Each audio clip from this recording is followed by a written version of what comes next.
Yeah. So I Yeah. understand, and I remember I was actually thinking back to the first time I had seen you actually facilitate a training, and this was, like we said, it was maybe 6, 7 years ago, or maybe more. Yeah.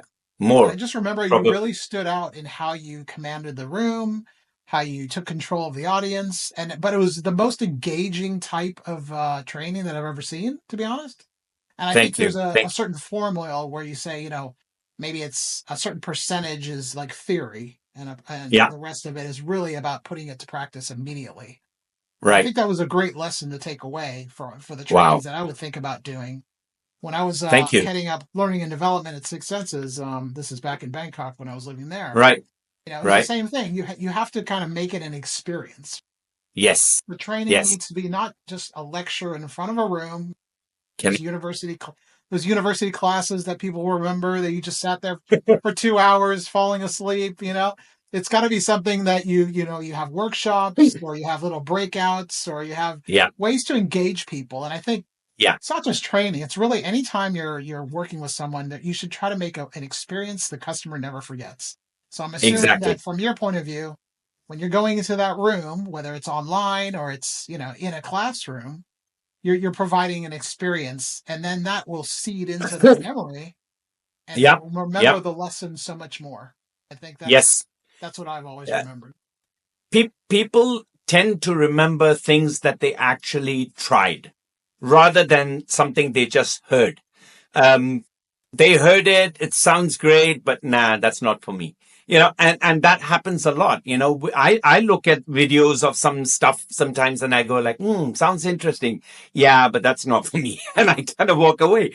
But and that's why if you notice in our classrooms, one of my styles is I will give a little bit of theory because that's something you have to. You're sharing some knowledge with them. So you impart knowledge, you impart concepts to them.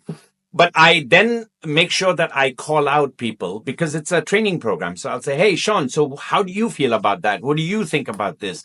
And the moment people are engaged and they are able to give you their I agree or I don't agree or I'm not so sure, it's fine. Whatever answer they give you, they don't all have to agree with you. I mean, you're not like the perfect person giving, the total advice.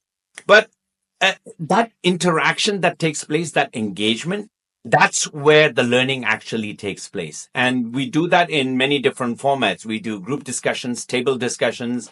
We do discussions with the class in a plenary. We also do role plays, case studies, so that they actually get a chance to convert all the concepts into reality. To their reality, which is the key. It's not about just reality in general, but it's my reality. These are the customers I face, and these are what my customers say. So this actually helps. And that's why before any training, wherever possible, we usually ask participants to give us some, either from the management or from the participants themselves, a random number of participants. Give us some specific cases. You've had challenging customers. Tell us what they did, what they said, so that we can use them back in the training program to engage them even more. It's like the power of role playing. Definitely. Very Well, definitely, it's critical. Yeah. there's been like, especially during COVID, there's been this move to provide that to corporates. And I know you've worked across many countries and some of the top companies, top brands, I think everyone would know. Yeah. And you've kind of adjusted and helped them with their training strategies and how they go through their learning and development. Yeah. But they're in this world of digital now, and people kind of want instant access. And we know we've said, if you have an experience, you're more likely to adapt and do something because of Very that true. emotional connection to the experience. It'll trigger a more behavioral change. But then you have people that are out there. Maybe they're working in a corporate environment, and they may have their training once a quarter, or they may have their Yeah. online learning. But I Yeah. think there is still the need for people to take on their own personal development. In this increasingly digital world, you Yeah. see that training has become more like an instant gratification thing, or they It might is. people are expecting to have it immediately available, which I think is good. In some case, they'll get some knowledge. I Yeah. think having those moments where you have a big experience and you step into a room and you connect with Yeah. humans around you, and you have this greater emotional kind of connection. Connection. Yeah. You'll remember more of those things. True. I think True. there's definitely a need for that kind of experience where you put the phone away and you walk Yeah. into a room and True. you have a transformation, right? You were this person before you went to this training, and you're this person afterwards. And we're saying how you might have people that are in the corporate world.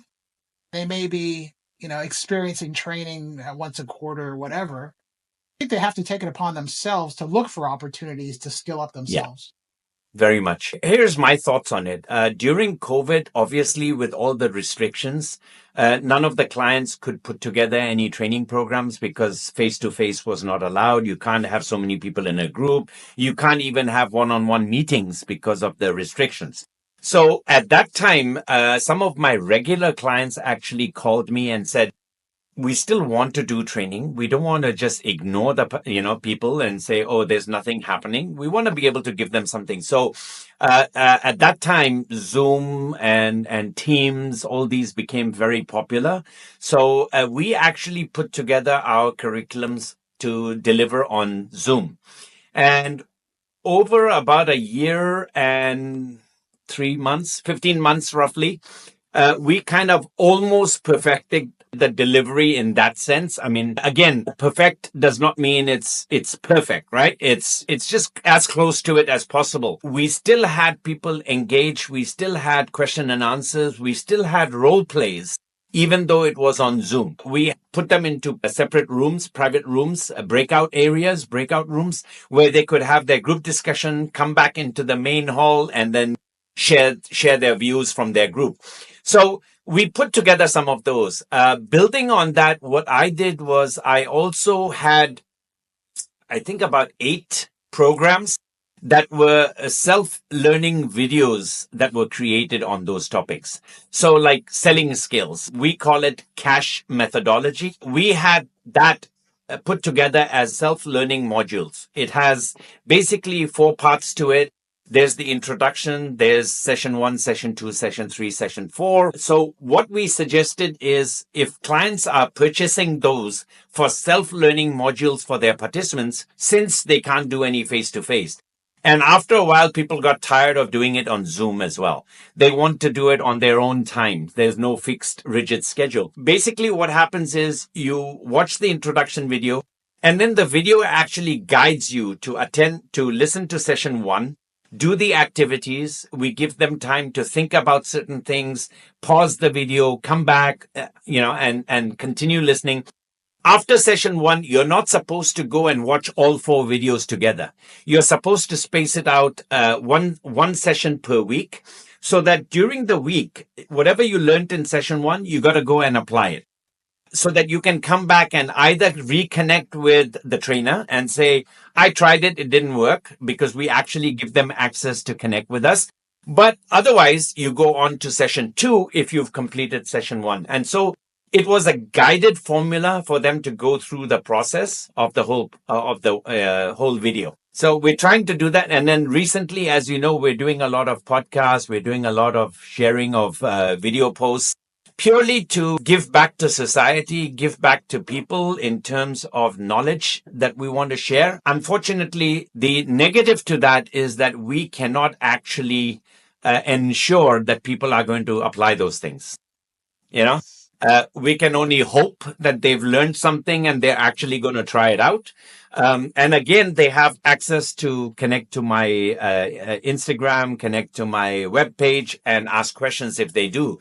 So that is more of a passive approach, but we're still trying to do every way possible to give back to society. Right. And so obviously you've worked with very large companies, large brands, with lots of people on a team. But if you think about like the smaller businesses, let's say you've got a growing business that's scaling up. Maybe you just got a team of 10 or maybe a team of 50 or whatever the case might be. Kind of the advice you would tell people, the importance of training for those entrepreneurs that are running businesses that are trying to scale up. Like, important is training versus the day to day. They're saying, well, we can't afford to let everyone go to a training session. We've got to run this business. What would you say to them? I think one of the things they need to realize is, and we keep saying this to all our clients, is you're going through a process of training your people in different ways. Even if they're just working with you, they're actually learning all the time. If you actually save time now, it doesn't mean you're actually saving time in the longer run because you end up spending more time with them individually. Right now, if you put them into a proper sorted training program, whatever the topic might be, and we're not saying this to sell our programs. It could be learning about some equipment. I mean, you can't just answer people's individual questions and expect that they know everything about that product, all right? Because they'll keep coming back to you with 10 other questions. So why not take a half day or a 1 day and give them the full product training? So that way you're saving yourself time in the long run. And unfortunately, they look at the problem as now. They're not looking at the bigger problem down the road. I like how you Short said term, that. It long says term. you're actually training your people every day. So as a Yeah, leader, somebody running a manager of a division or something, they're actually training people every day without realizing it. So I think that if you exactly. change the mindset, that's a very good way to put it. Yeah, you're training your Exactly. people every Because single day, whether imagine you know it or not. you're a manager or you're an entrepreneur and you've got a team of 8 people. Each one of them comes and talks to you for 10, 15 minutes. That's a lot of your time that has just gone in there, right? But yeah, I think it's looking at the short term versus the long term gain, and the process. With the environment, the business environment's evolving very quickly. You ensure that Yeah. your training programs stay relevant and the companies and leaders for today. We ourselves are learning all the time. So every time I see something that kind of connects with my, how do I say it, my portfolio, so to speak, I will go and attend it myself, or talking to various trainers about their input and their styles and how they do things, how they handle groups and challenges and stuff like that. Especially with this new, as you mentioned earlier, digital encroachment into our business. um, and we're hearing a lot about AI. I'm sure that is something that's going to affect us as well, even more so. It is already, but there are a lot of people coming up with these AI solutions. Now, I'm not opposed to AI solutions, like I was never opposed to Zoom training. I just think it's not as effective as that personal connection you get with participants in class. I think that the best solution would probably be a hybrid of the two, where you have a bit of this and a bit of that. So they actually get learning in different spoonfuls, and that would help a lot more. My advice to them is I mean, how we keep learning ourselves. In fact, the funny thing is, even in a classroom, even though I'm supposedly the trainer teaching them, you hear stuff from participants and you go like, wow, I didn't think of it that way, and that perspective is a totally new one. So interesting.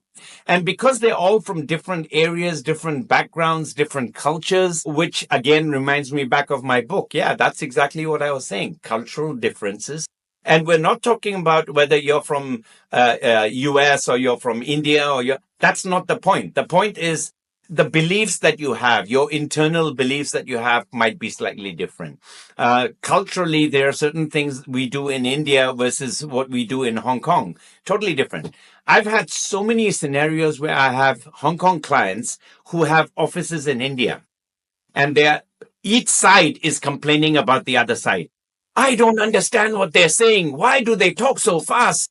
And then the Indian side is saying, no, we're not fast. We're speaking normal speed. I said, yeah, but did you think about it? The normal speed is normal for you.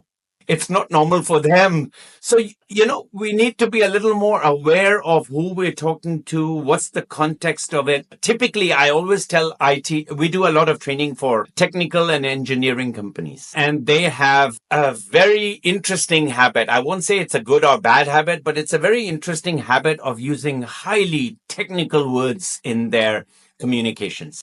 Now, I have actually had a one heart-to-heart chat with some of the participants to find out why. And basically, it's because they want to let other people know that they are credible enough to talk about that topic. So they want to increase their credibility. And if they don't use those highfalutin words, people might think they don't know much. Now I'm going like, yeah, but I'm zero in IT. So you tell me these words, I stop listening. I'm not even interested in having that conversation with you. So I think it's that whole awareness of who you're talking to, what's their background, rather than saying what's my background and where I'm from. So that communication process works better, a lot better. It comes down to empathy, right? It comes down Yeah, to it does. look at the Very much. other person's point of view and understand where Yeah, meet people where they're at. I think is a lot. exactly. Exactly. We've heard this sentence of put yourself in the other person's shoes.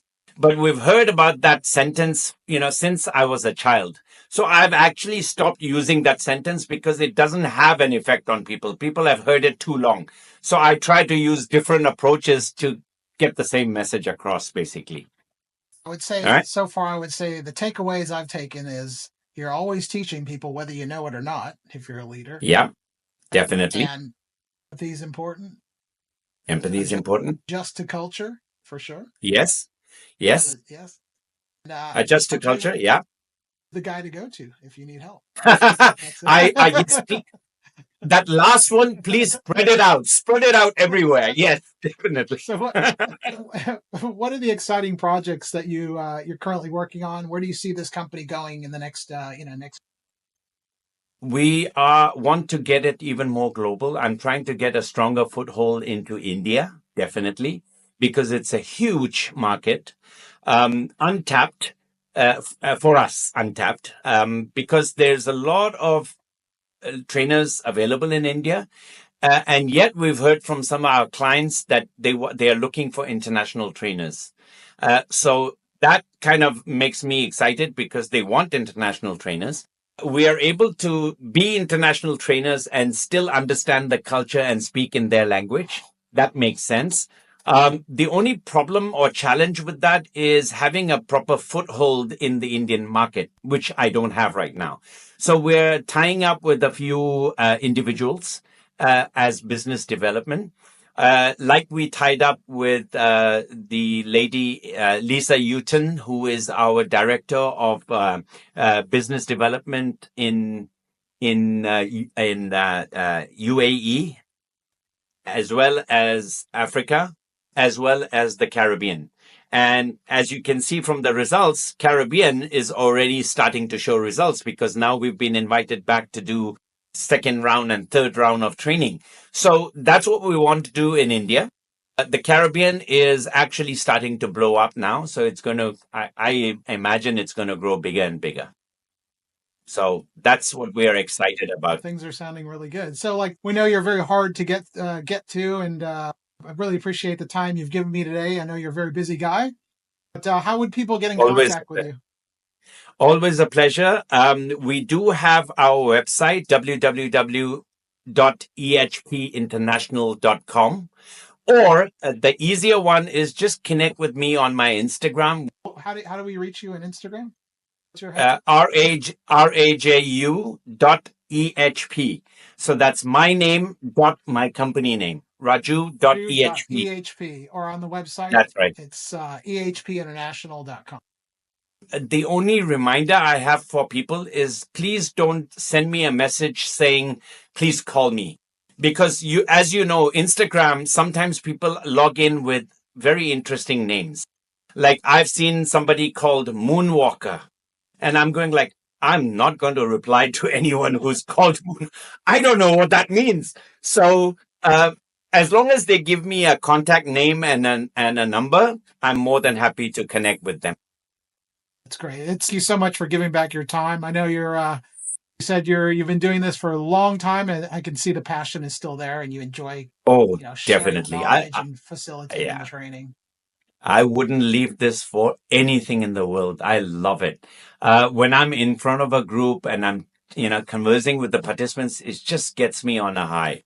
I know my daughter keeps complaining I shouldn't use that word high because nowadays it has different connotations. So I say, no, I'm high on life, but it's not based on additional substances. Supplementals. Yes, exactly. Exactly. Right. But thank you, Sean, for Thank inviting me you. on this. I'm more than happy to connect with you at any time. Just let me know. The time part is easy. As long as we can schedule it, I'm more than happy to connect. No problem. Thank you so much. And yeah, if you want to get in contact with Raju, make sure you reach out to him on ehpinternational.com and raju.ehp. Yeah, Oh, thank you, wonderful. Raju. We'll be in My touch. pleasure. Thank Look you, forward to Sean. connecting Thank again. you. Thank you. Yes, definitely. Thank you. Thank you.